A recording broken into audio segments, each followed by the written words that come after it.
Welcome to Telugu one health. నేను Mahalakshmi. Sugar వ్యాధికి సరికొత్త చికిత్స ఏడాదికి 3 సార్లు మాత్రమే. చక్కెర వ్యాధి సమస్యకు చెక్ పెట్టేలా స్టాన్ఫోర్డ్ యూనివర్సిటీకి చెందిన సైంటిస్టులు కొత్త విధానాన్ని కనుగొన్నారు.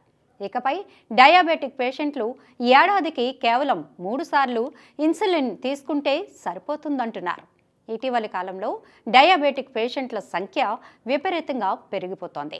వయసుతో సంబంధం లేకుండా లైఫ్ స్టైల్ కారణంగా ఎవరు డయాబెటిక్ వ్యాధి బారిన పట్టాన్ని అనర్హులు కారన్నట్లుగా పరిస్థితి తయారైంది.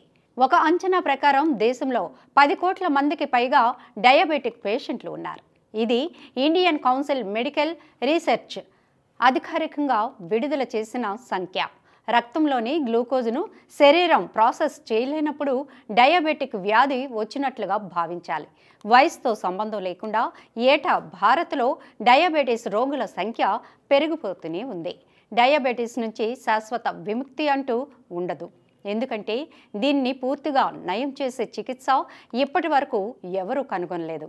ఈ వ్యాధి ఒకసారి వస్తే ఇక ఎప్పటికీ నయం కాదనే పరిస్థితినే ఇంకా కొనసాగుతోంది.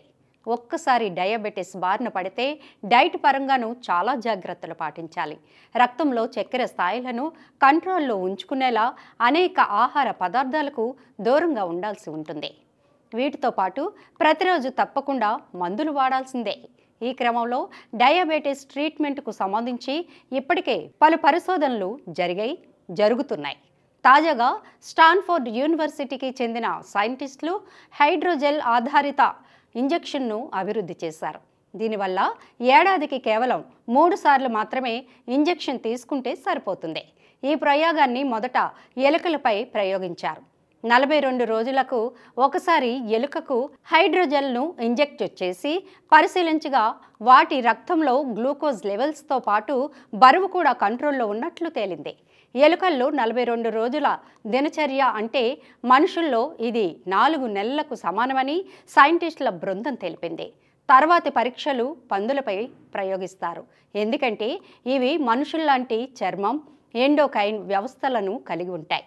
అనంతరం 18 నెలల నుంచి 2 ఏళ్లలోగా మనుషులపై ఈ ట్రయల్స్ నిర్వహిస్తామని సైంటిస్టులు తెలిపారు.